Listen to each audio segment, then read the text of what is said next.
आईने हिंदी के एक नए एपिसोड में आपका स्वागत है और इस समय की हम रिपोर्ट की बात करने वाले हैं रशिया को लेकर आई बड़ी रिपोर्ट से, जहां पर रूस ने फ्रांस के ऑफर को काउंटर करने के लिए एक ऐसा ऑफर दे दिया है जो भारत के लिए भी अवॉइड करना इतना आसान नहीं होगा। हम सब जानते हैं कि भारत और रूस के बीच में जो फिफ्थ जनरेशन फाइटर है इनको लेकर बातचीत चल रही है। यूँ तो भले ही हम राफेल की तरफ जा रहे हो, लेकिन फिफ्थ जनरेशन भी अभी हमारे रेडार पर है।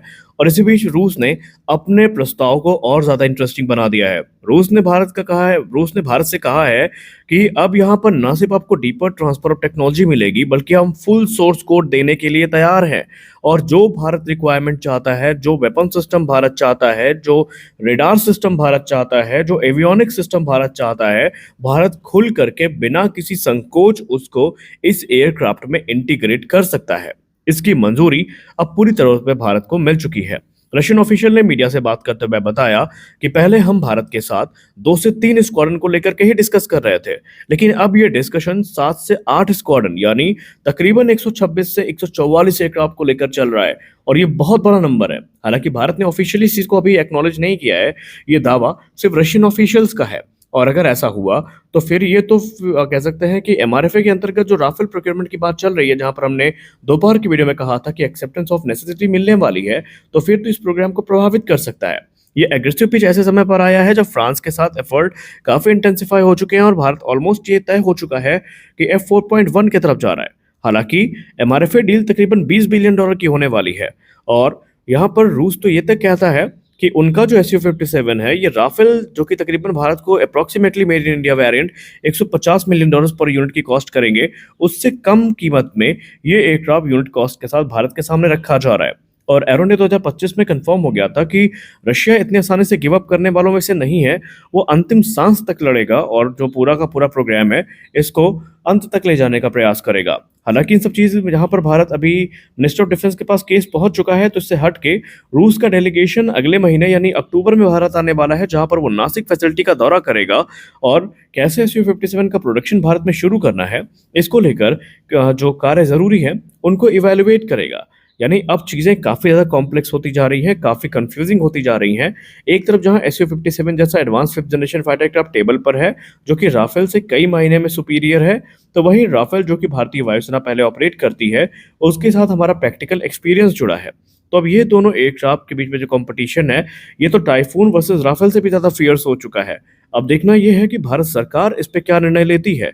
हालांकि जब बात आती है प्राथमिकता की, तो भारत के जो क्रिटिक्स हैं, सीनियर डिफेंस एनालिस्ट है, वो एक सुर में Su-57 का समर्थन करते हैं।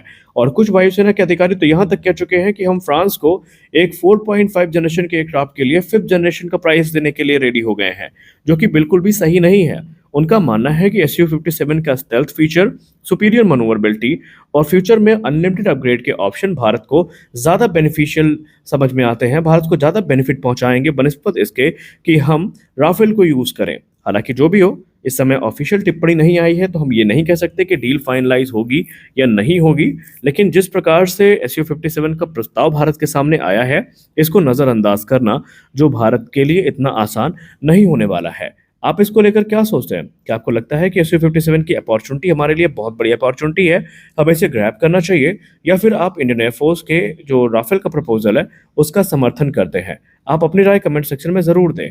साथ ही साथ यहाँ पर जो प्राइस गैप है, ये भी हमारे लिए एक क्रिटिकल फैक्टर बन सकता है, क्योंकि कम कीमत में हमें ज़्यादा टेक्नोलॉजी दी जा रही है रूस की तरफ से, और लोकल प्रोडक्शन तो इनका होगा ही होगा। साथ में ही यहाँ पर भारत को एक्सपोर्ट करने का राइट भी मिलने वाला है। तो देखते हैं अब सरकार इस पे क्या बोलती है। हमारी अगली बड़ी अपडेट आ रही है हिंदुस्तान एरोनॉटिक्स लिमिटेड को लेकर। कल रात के डिफेंस न्यूज़ की वीडियो में हमने आपसे कहा था कि बहुत जल्दी हमें जो एडिशनल 97 जेट्स की डील है वो देखने को मिल सकती है। हालांकि उस दौरान जो तारीख है वो लगभग क्लियर नहीं थी, और हम ये मान के ही चल रहे थे कि ये चीज़ जब भी होंगी जब तेजस मार्क 1A भारतीय वायुसेना के सर्विस में इंडक्ट कर लिए जाएंगे। इसी बीच हिंदुस्तान टाइम्स को दिए गए एक इंटरव्यू के दौरान HAL चेयरमैन जो हैं DK सुनील सर, उन्होंने एक महत्वपूर्ण घोषणा करी है। उन्होंने कहा कि एक तरफ जहां भारतीय वायुसेना के लिए हम एडवांस तेजस फाइटर को तैयार कर रहे हैं और तकरीबन 10 Tejas aircraft ready to deliver condition में है, नए इंजन के साथ इक्विप करके बस उनको देना भर है, तो इसी बीच उन्होंने एक और बड़ी अनाउंसमेंट कर दी है, जहां पर उन्होंने मंडे को कहा कि हम भारतीय वायुसेना के साथ अक्टूबर 2025 में 97 तेजस मार्क 1A जेट्स की डील को फाइनलाइज करने वाले हैं। जैसे ही एचएएल की तरफ से 2 तेजस मार्क 1 डिलीवर कर दिए जाएंगे, उसके तुरंत बाद ये जो बड़ा ऑर्डर है, ये फाइनलाइज हो जाएगा या जो बड़ा कॉन्ट्रैक्ट है, ये फाइनलाइज कर लिया जाएगा। तेजस मार्क 1A, तेजस मार्क 1 का एडवांस वेरिएंट है जिसमें 43 से ज़्यादा इंप्रूवमेंट्स करी गई हैं और ये इंडियन एयरफोर्स के मॉडर्नाइजेशन एफर्ट के लिए बहुत ज़रूरी है। इसको इस प्रकार से डिज़ाइन किया गया है कि ये इंडियन एयरफोर्स के सारे कॉम्बैट रोल को पूरा कर सकता है। मार्क 1A की अगर हम फीचर्स की बात करें तो इसमें हमें upgraded avionics, improved radar system, enhanced weaponry और दूसरे जो हमें फॉर्मेबल एसेट्स हैं वो देखने को मिल जाते हैं, जो कि हमारे डिफेंस आर्सेनल को काफ़ी ज़्यादा मजबूत बना देंगे। और ये भी कहा जा रहा है कि ये जो सेकंड बैच होने वाला है 97 जेट्स का, ये मौजूदा मार्क 1A की तुलना में ज़्यादा एडवांस होंगे, क्योंकि इसमें जो मॉडर्न टेक्नोलॉजीज़ हैं वो भी इंकॉर्पोरेट करी जाएंगी। डीके सुनील सर ने यह भी एम्फेसाइज किया कि इस समय जो कॉन्ट्रैक्ट है इसको लेकर पेपर वर्क हमने शुरू कर दिया है और पेपर वर्क इस समय रेडी हो रहे हैं और कॉन्ट्रैक्ट ऑफिशियल अक्टूबर में हम फाइनलाइज कर देंगे।